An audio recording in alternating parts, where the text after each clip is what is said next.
नमस्कार, मी पल्लवी. अजिंक्य भारत न्यूज 87 या बातमीपत्रात आपल्या सर्व दर्शकांचं मनपूर्वक हार्दिक स्वागत करते. अद्यापही आमच्या चॅनलला आपण सबस्क्राईब केलं नसेल तर सबस्क्राईब करा आणि बेल आयकॉनला क्लिक करा. चला तर मग आज बघूया दिवसभरातल्या ताज्या घडामोडी.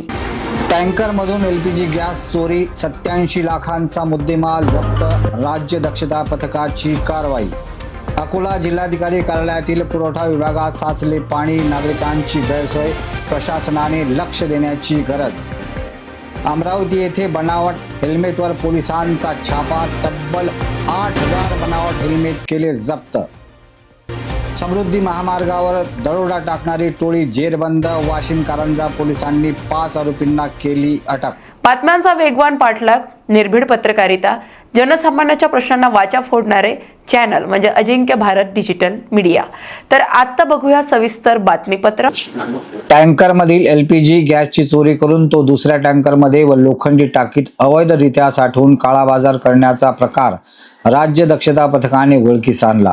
बुधवारी रात्री टेंभुर्णा शिवारातील हॉटेल सुदर्शन जवळ टाकलेल्या धाडीत 2 गॅस टँकर, एलपीजी गॅसचा साठा, 12 गॅस सिलेंडर आणि इतर साहित्यासह तब्बल 86,65,432 रुपयांचा मुद्देमाल जप्त करण्यात आला.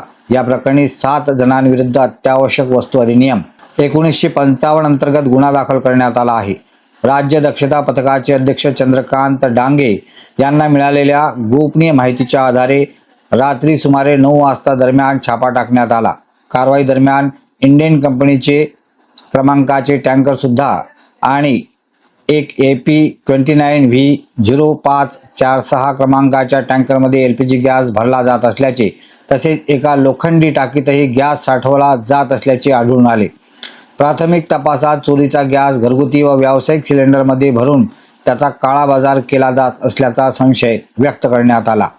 प्रभारी जिल्हा पुरवठा अधिकारी रुपेश विजेवार यांच्या फिर्यादीवरून रवी ज्ञानेश्वर वायवासे, राकेश रमेश संबंधित टँकर चालक व मालक, गुरप्रीत सिंग सैनी अवैध व्यवसायाचा मालक आणि जागेच्या मालकासह 7 जणांविरुद्ध अत्यावश्यक वस्तू अधिनियमाच्या कलम 3, 7 व 8 अन्वये गुन्हा दाखल करण्यात आला असून पुढील तपास खामगाव ग्रामीण पोलीस करीत आहे.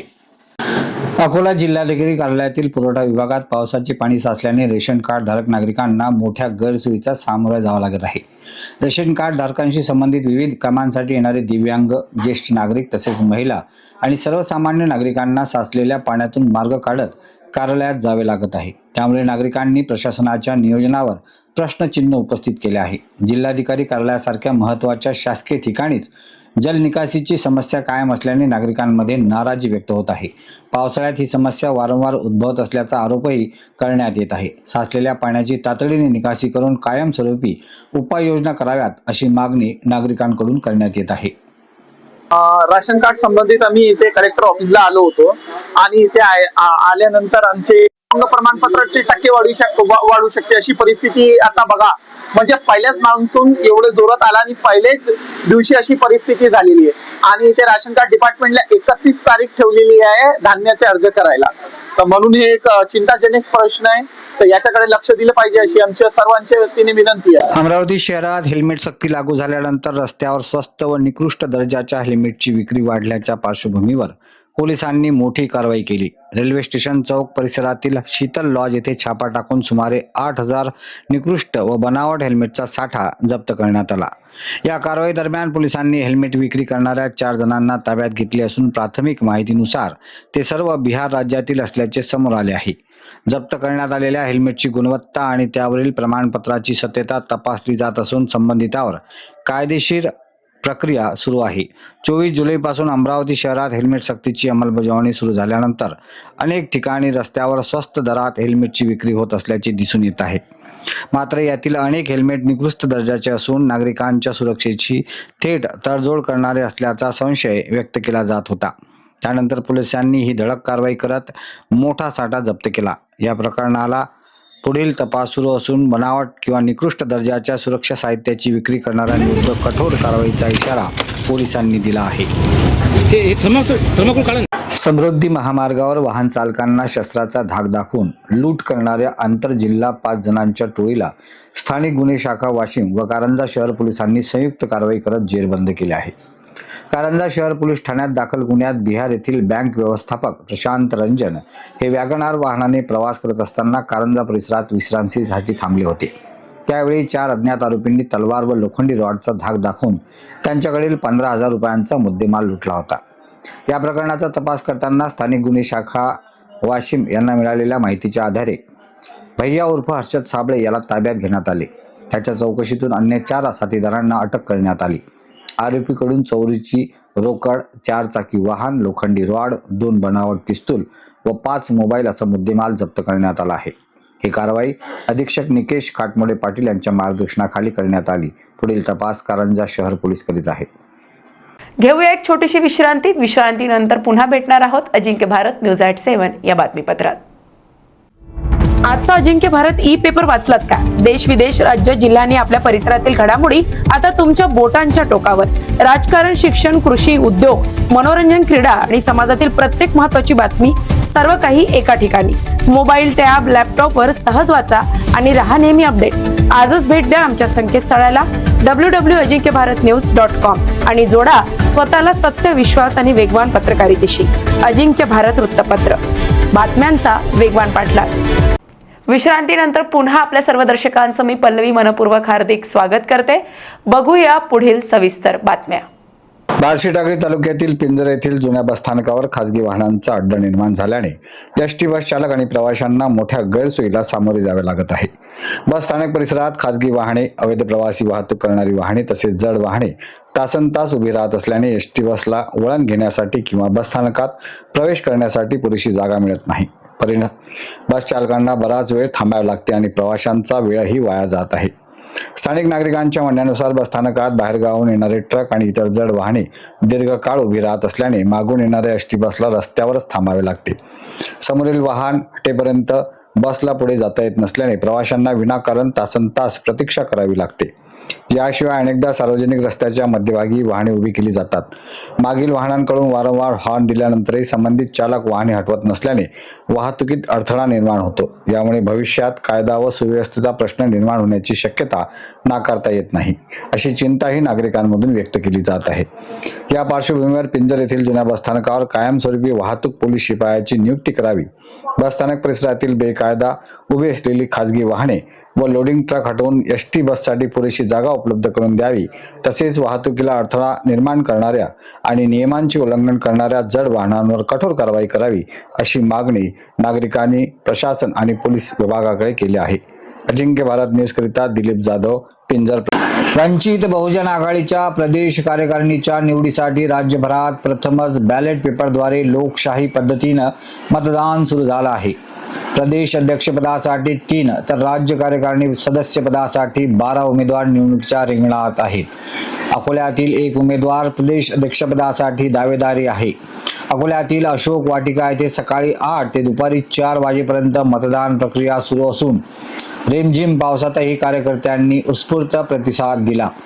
पक्षाच्या प्रदेशाध्यक्ष निवडण्याचा अधिकार थेट कार्यकर्त्यांना देण्यात आल्याने मतदारांमध्ये उत्साहाचे वातावरण आहे. भारतीय निवडणूक आयोगाच्या धर्तीवर शिस्तबद्ध पद्धतीने ही प्रक्रिया पार पडत असल्याची माहिती निवडणूक निर्णय अधिकारी मिलिंद इंगळे यांनी दिली. तर मतदारांनीही पक्षांतर्गत लोकशाहीचा हक्क प्रथमच बजावल्याचा आनंद व्यक्त केला. या निवडणुकीचा निकाल 2 ऑगस्ट रोजी मुंबई येथील प्रदेश कार्यालयात जाहीर होणार आहे. त्या संदर्भात मिलिंद इंगळे, निवडणूक निर्णय अधिकारी, अकोला यांनी माहिती दिली. बहुजन आघाडी महाराष्ट्र प्रदेश अध्यक्ष आणि वंचित बहुजन आघाडीचे प्रदेश कार्यकारिणीतले 12 सदस्य याकरिता आज वंचित बहुजन आघाडीचे महाराष्ट्रामधील सर्व जिल्ह्यामध्ये मतदान होत आहे. ॲडव्होकेट बाळासाहेब आंबेडकरांनी या माध्यमातून पक्ष आमचा लोकशाही मार्गाने चालत आहे आणि पक्षाच्या मतदारांना, पक्षाच्या सभासदांना स्वतः आपला अध्यक्ष आणि स्वतः आपलं कार्यकारी संचालक मंडळ या ठिकाणी प्रदेशवर निवडण्याची संधी या ठिकाणी दिली आहे. मतदान हे बॅलेट पद्धतीनं असून आज तुम्ही पाहत असाल की सकाळपासून अकोल्यामध्ये पाऊस असून सुद्धा या ठिकाणी प्रचंड उत्साह मतदारांमध्ये दिसत आहे आणि या माध्यमातून पहिली वेळच अशा प्रकारचं इलेक्शन झाल्यामुळे आज हा उत्साह संध्याकाळपर्यंत सुद्धा हा कायम राहील असं या ठिकाणी सध्याचं चित्र दिसत आहे. या मतदानाचा निकाल दिनांक 2 ऑगस्ट मुंबई येथे प्रदेश कार्यालय या ठिकाणी आजच्या मतदानाचा निकाल इथं लागणार आहे, कारण की बॅलेट आणि बॅलेट बॉक्स हे सर्व जिल्ह्यामधून त्या ठिकाणी जमा होतील आणि 2 तारखेला तिथं काउंटिंग होऊन आणि त्या ठिकाणी रिझल्ट तिथं लागणार आहे. कृषी विभागाच्या वतीने मौजा शेंदुर्जण येथे शेतकऱ्यांसाठी विशेष शेती शाळा व प्रशिक्षण कार्यक्रम उत्साहात पार पडला. परिसरात सुरू असलेल्या मुसळधार पावसामुळे हा कार्यक्रम ग्रामपंचायत कार्यालयाच्या सभागृहात आयोजित करण्यात आला. यावेळी परिसरातील शेतकरी तसेच बचत गटातील महिला पुरुष मोठ्या संख्येने उपस्थित होते. कार्यक्रमाची सुरुवात कृषी सहाय्यक दीपक काळे यांच्या प्रास्ताविकाने झाली. त्यांनी कृषी विभागाच्या विविध योजना आणि शेतीशाळेच्या उद्देशाविषयी माहिती दिली.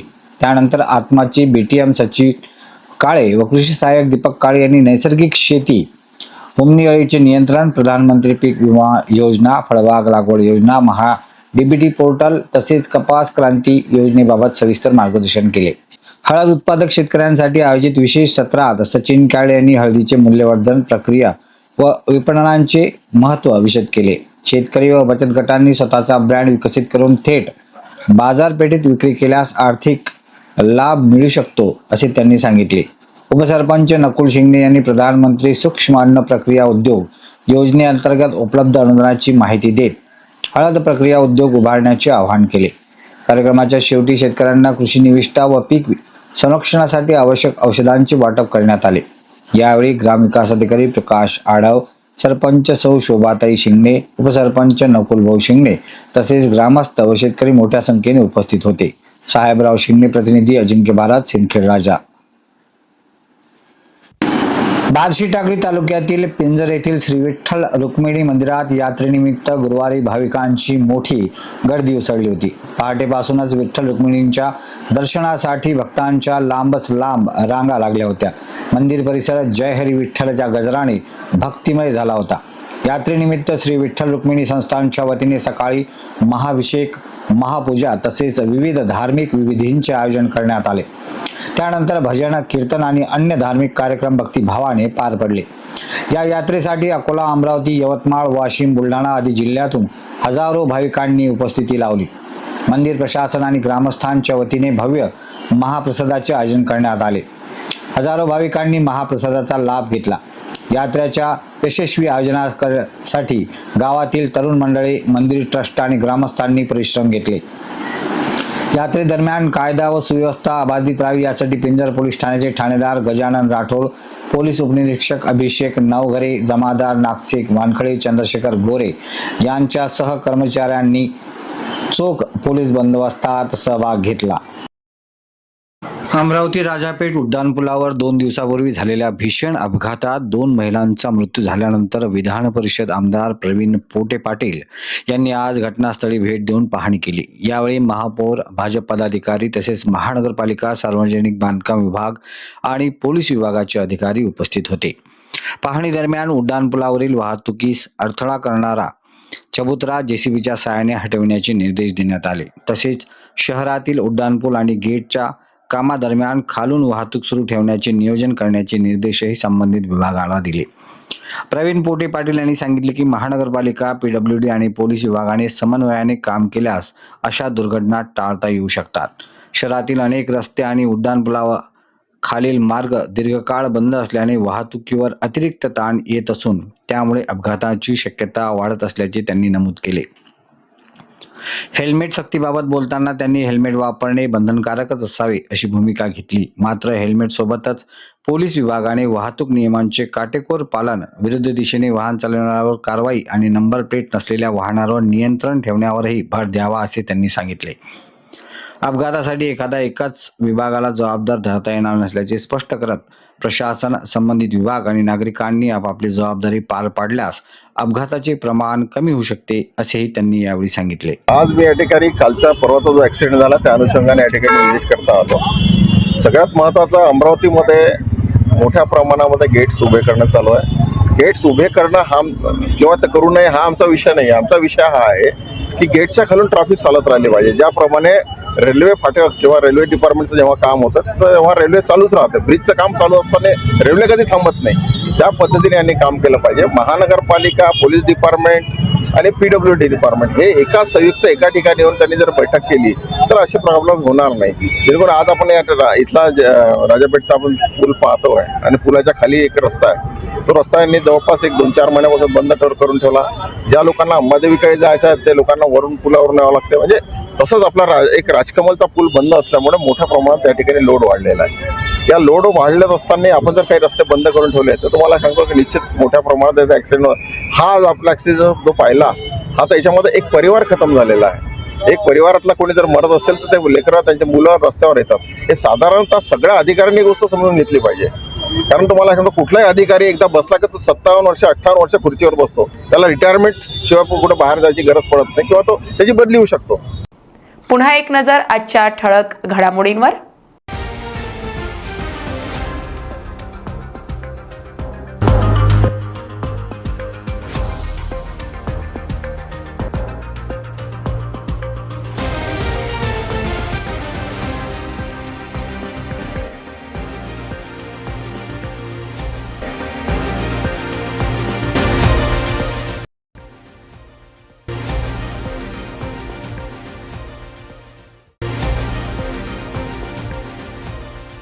विदर्भ ते महाराष्ट्रातील वेधक आणि वेचक बातमीसाठी नक्कीच अजिंक्य भारत न्यूजला फॉलो, सबस्क्राईब करायला विसरू नका.